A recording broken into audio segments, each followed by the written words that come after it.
Cette actualité vous est présentée en collaboration avec Cryptost Research.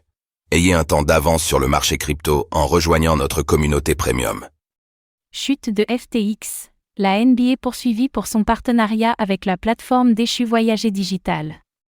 La NBA a-t-elle manqué de prudence lorsqu'elle a approuvé un partenariat entre les Dallas Mavericks et le landais déchu Voyager Digital? Oui, selon certains investisseurs, qui souhaitent faire valoir leur intérêt devant un juge. Que reproche-t-il à la Ligue de basketball?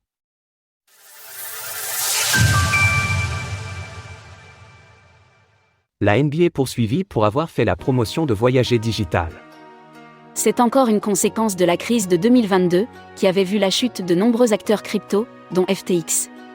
Cette fois, c'est la Ligue de basketball majeure NBA, qui voit ses liens avec l'ex-landais Voyager Digital questionné.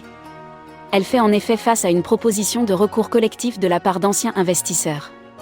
Des documents légaux enregistrés cette semaine indiquent en effet que ces derniers reprochent à la NBA de ne pas avoir joué son rôle de garde-fou, en approuvant des partenariats multiples dans le secteur des crypto-monnaies. La NBA a sciemment décidé d'accepter les risques associés avec les plateformes d'échange de crypto-monnaies telles que Voyager Digital, FTX et Coinbase, et de se lancer complètement. Mais cette décision a conduit à des répercussions légales et financières significatives. C'est en particulier le partenariat entre l'équipe des Dallas Mavericks et Voyager Digital qui est pointé du doigt. Selon l'accusation, il a conduit à une perte conséquente pour les investisseurs, qui s'élèverait à 4,2 milliards de dollars. Les personnes rassemblées avec ce recours collectif accusent la NBA d'avoir facilité la promotion de titres financiers, Security.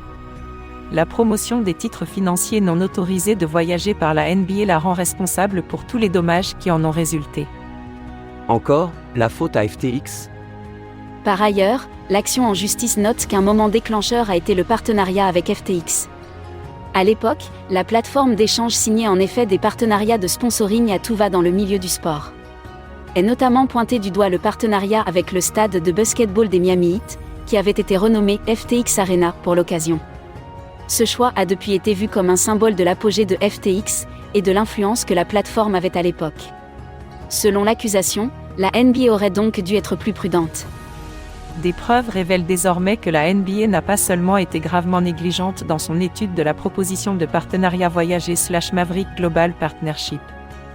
La décision d'approuver le sponsoring de FTX pour la Miami Heat Arena en Floride a été une des étapes les plus importantes dans la percée majeure des crypto-monnaies tout autour du pays et autour du monde.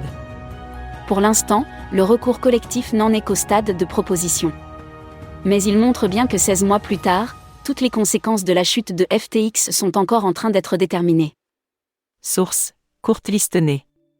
Retrouvez toutes les actualités crypto sur le site cryptost.fr.